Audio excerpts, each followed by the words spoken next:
एक दुकानदार अपनी वस्तु का अंकित मूल्य 25% अधिक रखता है। ग्राहकों को आकर्षित करने के लिए वह अंकित मूल्य पर 10% की छूट देता है। छूट देने के बाद दुकानदार को वस्तु बेचने पर कितना प्रतिशत लाभ होता है, गणना करिए। इसका सबसे अच्छा तरीका है सक्सेसिव मेथड। 25% अधिक रखता है, इसका मतलब है 4 से 5। 10% की छूट देता है, इसका मतलब है 10 से 9। तो काट देंगे, 5 दूनी 10 हो जाएगा 8 से 9। कितना लाभ हुआ एक का, किस पे, 8 पे, सीधे सीधे 12.5%। Option B. एक दुकानदार ने 15,400 रुपये में एक टेलीविज़न खरीदा और इसे 18,060 रुपये में बेच दिया। लाभ और लाभ प्रतिशत की गणना कीजिए। लाभ निकालने क्या करेंगे, 15,400 सीधे सीधे घटा देंगे, 0, 6, 10 में तो 4 गया 6, 7 में तो 5 गए 2, ये होगा 2660। कौन से ऑप्शन में, एक में ही है, डी में, ऑप्शन डी। परसेंट काटने की जरूरत ही नहीं है क्योंकि इसी से हमारा उत्तर मिल जाएगा। अगर 2660 दो ऑप्शन में होता तब हम प्रॉफिट परसेंट निकालते। एक व्यापारी 18,960 में एक वस्तु खरीदता है और इसे 15% की हानि पर बेचता है। विक्रय मूल्य यानी कि एसपी, सेलिंग प्राइस, कैसे, तो 18,960 गुना 15% क्या होगा, 5%, 1/20, 15% 3/20 यानी कि 17/20। 0 से 2 नम 18, 2 चौक 8, 2 अट्ठे 16, 17 की गुणा लगे 13, 17 चौक 68 और 10 78 और 3 81 का 8 का 81 का 81 लगे 8, 17 निम्मा 153 और 8 161। Option C, 16116। नेक्स्ट सवाल। एक दुकानदार अपनी वस्तु पर क्रय मूल्य से 160% अधिक मूल्य अंकित करता है। अच्छा जी, ये होगा मार्कअप। और अंकित मूल्य पर 25% की छूट देता है। चलो जी करते हैं। 160 तो 100 से 260 हुआ, 25% की छूट का मतलब 4 से 3 हुआ। कर लो जी, कैसे, ये हो गया। और 2 से 2 बार, 2 से 13 बार, 13 3 39, 10 दूनी 20, 39/20। उसका लाभ प्रतिशत, 20 को 100 बना लो, गुना 5, तो 100 पे 5 नम 45, हासिल लगे 4, 5 या 15 और 4 19, 95, 95%। कैसे, 195 लिखा है तो 95 का लाभ। नेक्स्ट।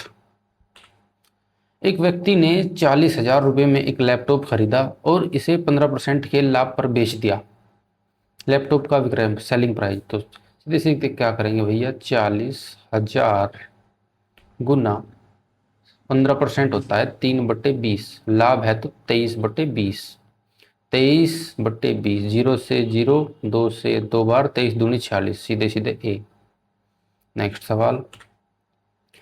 एक दुकानदार 5% की छूट देता है और फिर भी लगभग 12% का लाभ कमाता है, तो क्या होगा जी, MP अपॉन CP बराबर 95, लाभ है 112 हो जाएगा। कितने का लाभ, 17 का।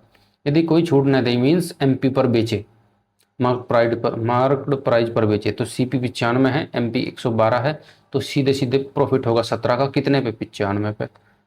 17 गुना 100, 5 से काटेंगे, 5 से 19 बार, 5 से 20 बार, तो ये हो जाएगा 340/19, तो सीधे सीधे 19 से कम 19 बचे कितने, 19 से 20, 15, 150, तो 19 सत्ते 133 बचे कितने की, 19 अट्ठे 152, 17.8, तो लगभग हो जाएगा क्या, 18%।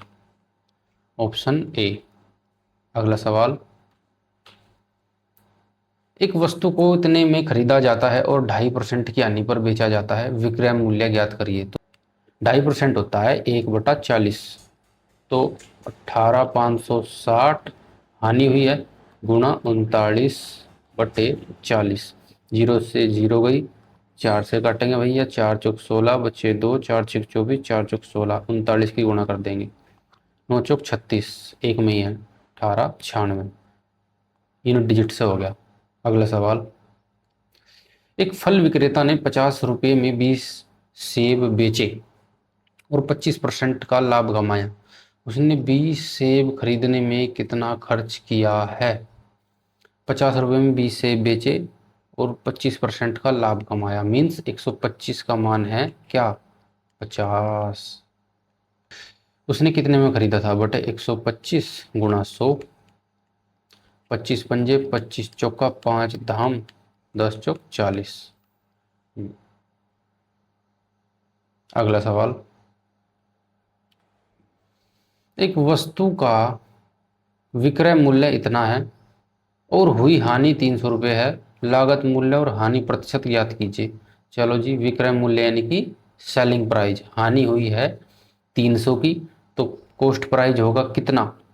1800, क्योंकि सेलिंग प्राइस में जब लॉस जुड़ता है तब कॉस्ट प्राइस आता है। चलो जी, क्या होया?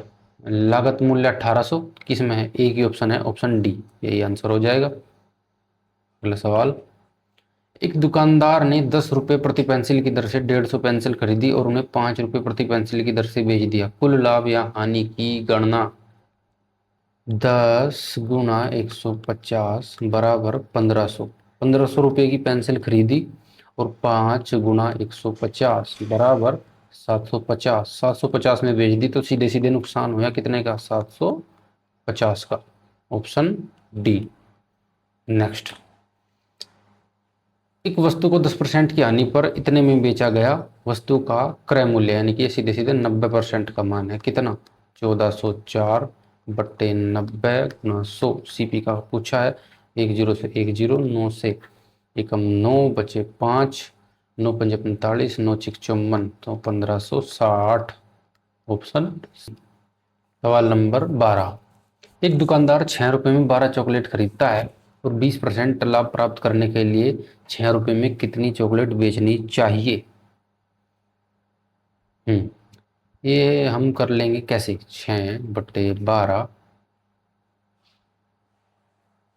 गुना 120 बराबर 6 बटे x गुणा 100। चलो जी, 0 से 0, 6 से 6, 12 से 12, x बराबर 10, ऑप्शन ए। प्रोपोर्शन वाला मेथड है दोस्तों। बी मिलकर एक व्यवसाय शुरू करते हैं। ए 4000 और बी 6000 का निवेश करता है। वर्ष के अंत में उन्हें कुल 5000 का लाभ होता है। लाभ में ए का हिस्सा, तो ए बी 4:6 या 2:3, क्योंकि समान समय है तो जो भी इन्वेस्टमेंट का रेशो है वही प्रॉफिट का रेशो होगा, जो कि दिया गया है कितना? 5000।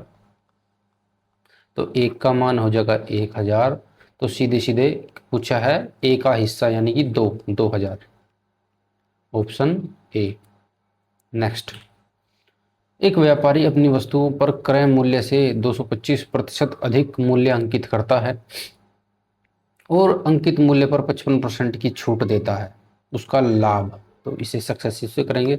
100 से 325 हुआ, छूट 55 की, तो 100 से 45 हुआ, तो काट लेंगे भैया। 25 ते कट जाएगा, 25, हाँ 25 चौका 100, 25 एकम 25 बच्चे 7, 25 तिये 75। चलो जी, फिर 5 से 20 बार, फिर 5 से 9 बार, 13 निम्मा 117 बट्टे 20 चौक 80। इसे कितना हुआ? 117, यानी कि 80 पे प्रॉफिट होगा कितने का? 37 का, गुना 100, तो 20 चौक 80, 20 पंजे 100, 5 सत्ते 35 का, 5 का से लगे 3, 5 तिये 15 और 3 18 बट्टे 4, तो सीधे सीधे 4 चौक 16 बचे 2, 4 छक 24 बचा 1, 4 दूनी 8, 4 पंजे 10, 46.25, ऑप्शन ए। ये था प्रॉफिट लॉस का चैप्टर। ये यूपी पुलिस कांस्टेबल 2026 के एग्जाम में आए हैं। आई होप आपको हमारे सॉल्यूशंस अच्छे लगे होंगे। अगर कहीं मिस्टेक होती है तो आप हमें कमेंट में बता सकते हैं, हम उसको ठीक कर देंगे। और इसी तरह हम सारे चैप्टर को हल करेंगे। जुड़े रहिए हमारे साथ। Thank you.